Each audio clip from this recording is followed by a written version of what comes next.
En este video repasaremos el uso del second conditional. El second conditional usa el pasado simple después de if y enseguida would terminando con un verbo. Ahí está. Primero tenemos if, la condición, el pasado simple. Esta oración debe estar conjugada en pasado simple. Después dividimos con una coma y terminamos con una oración usando would y el verbo enseguida. Pero también podemos comenzar la oración utilizando el would, el infinitivo y después la oración que lleva if y está conjugada en pasado simple. En este caso no se divide por una coma. Para hablar del verbo to be en pasado, si usamos los pronombres he, she, it o un nombre, siempre y cuando sea uno, utilizaremos was. Para este caso, cuando hablemos de I, you, we and they, utilizaremos were. ¿Para qué se usa el second conditional? Se puede usar para hablar sobre cosas en el futuro que probablemente no sucederán. Por ejemplo, if I won the lottery, I would buy a big house. Si yo ganara la lotería, yo would lo que hace es que conjuga al siguiente verbo y le da la terminación de ría en español. Buy significa comprar, pero como tenemos would antes de buy, va a tener la terminación ría. Yo compraría una casa grande o una gran casa. Podemos escribirlo al revés, comenzando con esta parte y terminando con la condición. I would buy a big house if I won the lottery. Yo compraría una gran casa si yo ganara la lotería.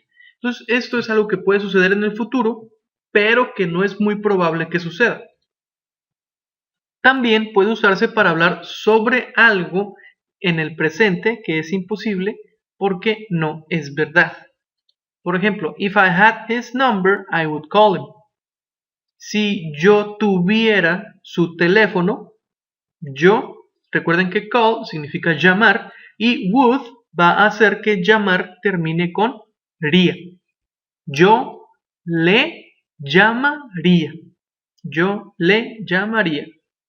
O podemos escribirlo comenzando con el resultado. I would call him if I had his number. Yo le llamaría si yo tuviera su número. A continuación, unos ejemplos. If I, y habíamos visto que cuando hablemos del be y en pasado, habíamos dicho que cuando tengamos if, esta oración va a estar escrita en pasado simple. Y cuando hablemos de I, la conjugación del verbo be en pasado será were. If I, aquí está el be y debemos de ponerlo en pasado. If I were you, si yo fuera tú, y vamos a poner la siguiente parte, que es would y el verbo en infinitivo. If I were you, I would get a new job. Si yo fuera tú, yo obtendría, conseguiría un nuevo trabajo. Número 5. If she, y aquí dice que usemos be, pero en negativo. Cuando hablamos de she, debemos de conjugar utilizando was. El verbo be con she es was. Y como es una oración negativa, entonces debemos de escribirla was not. If she was not always so late, she, y esta parte, como ya es el resultado, vamos a agregar solamente would y este verbo en infinitivo, o sea, no lo vamos a conjugar en pasado. Por eso queda she would be promoted.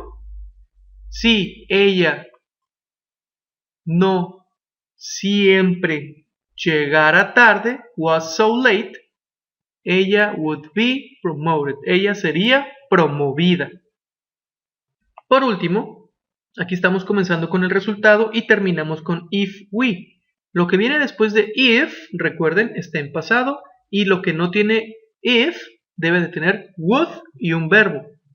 We would come to dinner if we y esto debe de estar conjugado en pasado.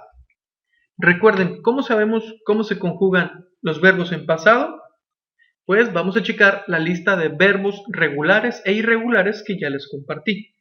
Completen las demás oraciones para terminar esta actividad.